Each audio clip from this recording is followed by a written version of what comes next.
I wrote my first poem when I was just 4 years old. But from the day I started writing online, it took me 8 years to finally become a full-time writer. Why did it take me so long, and what are the mistakes I committed and how you can avoid them? That's what we are going to discuss in this video. Hello everyone, my name is Anang Shalamyan and welcome back to my channel. This is the second video in the 3-part series of Freelance on the Side. In today's video, we are going to talk about 4 failed and 1 successful avenue that I tried to become a full-time writer.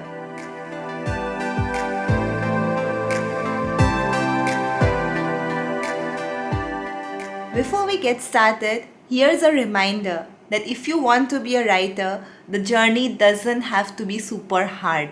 There are so many interesting ways that you can make money while you prepare for your ultimate masterpiece or whatever your goal is as a writer. And the most high paying among those is freelance writing.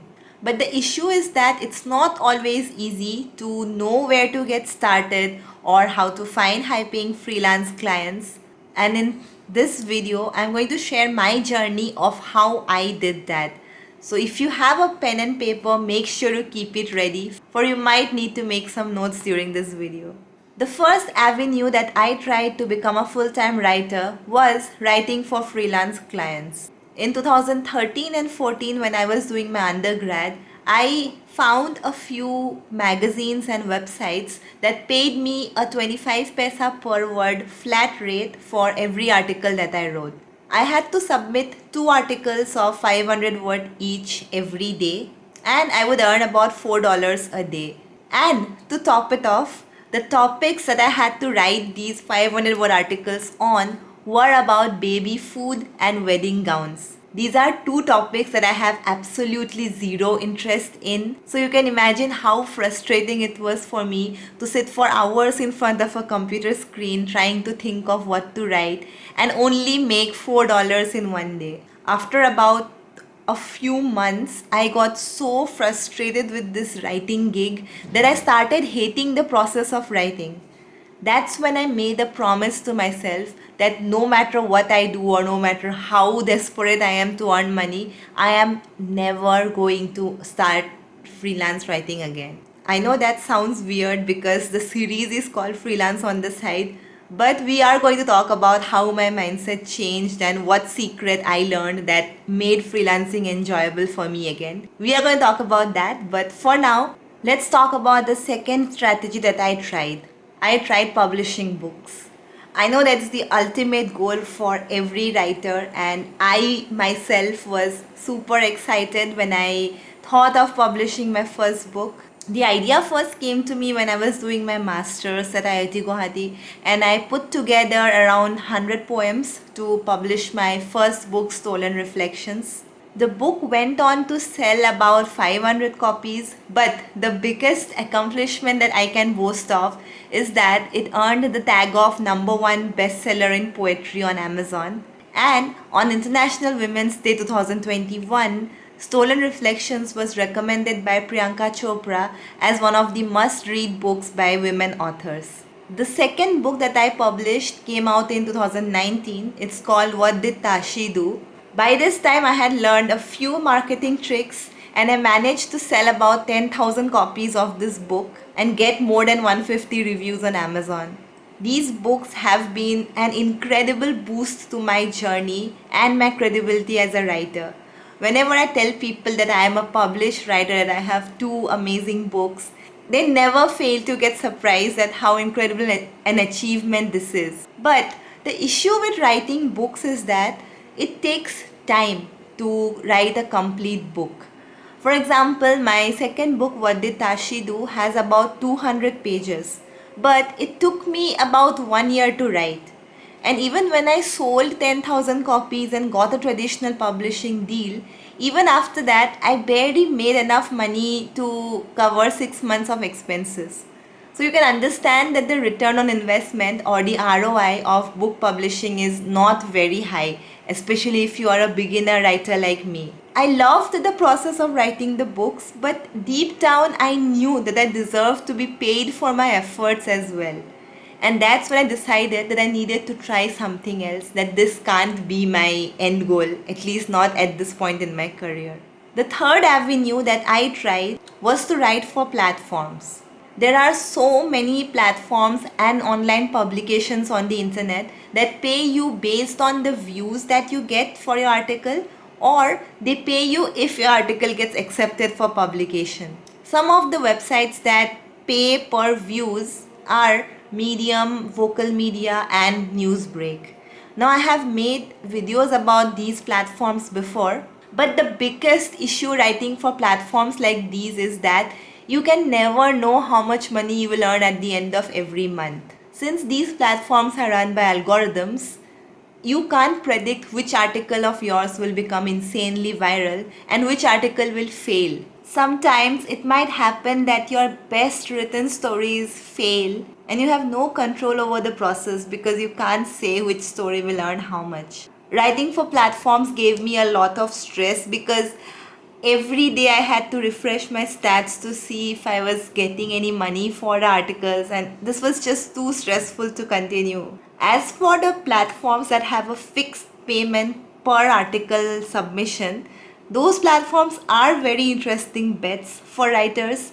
But again, the volatility and the fluctuation factor come into play here because you are not sure what exactly is the criteria of acceptance in these publications. You might write your best article and it might still get rejected and you might not earn anything from it. So writing for platforms is a great way for writers to make huge money, because I know there are some publications that pay more than $100 for every article you write. But it is not sustainable in the long run because A, you don't know how much money you will make at the end of every month, and B, your best articles might make $0 and you have no control over that. The fourth avenue that I tried to make money as a full-time writer was starting this YouTube channel. Now, if you scroll back a few videos, you'll see that I posted my first video. I actually posted my first video before that, but the first video after which I was consistent was uploaded in July 2020. So it has been more than 1.5 years since then. I have made more than 200 videos, but my channel is not yet monetized. I know YouTube sounds like a dream for every creator. After all you have to do is record a few videos every month, upload them, and you can earn thousands of dollars. But the issue with YouTube is that it takes a long time before you can finally hit a sustainable level of income, after which you can keep earning passive income. So for me, that hasn't happened yet.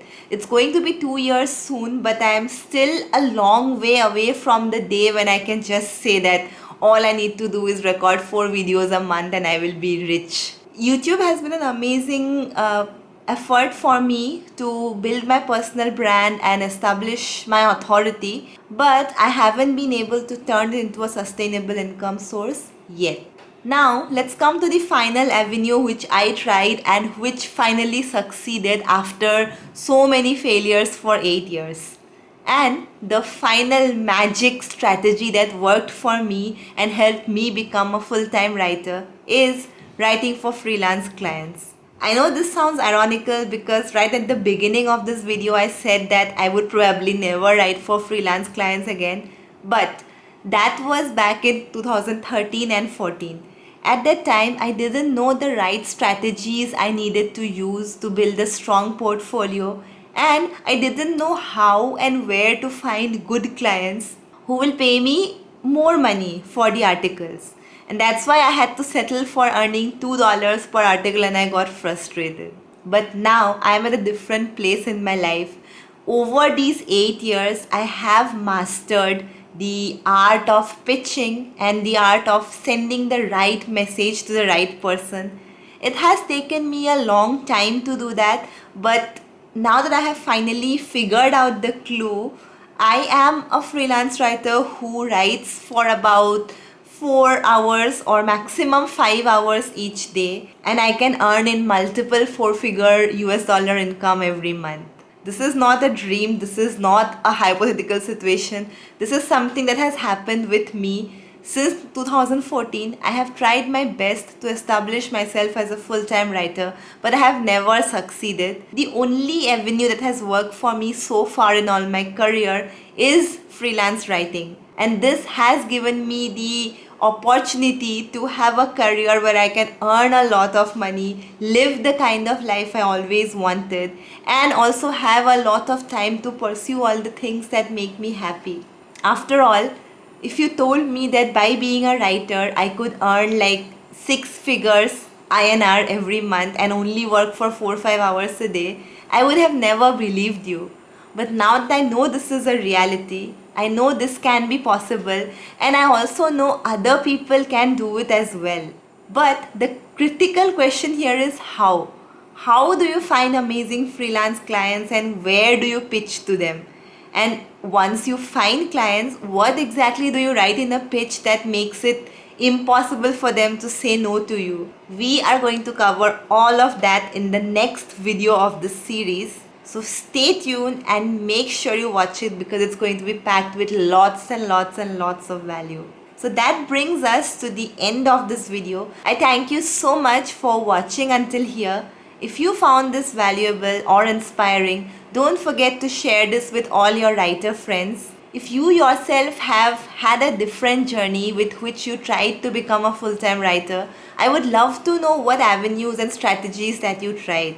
So please let me know your experiences in the comments below. I would love to hear your story. So that's all for this video. I will see you again soon.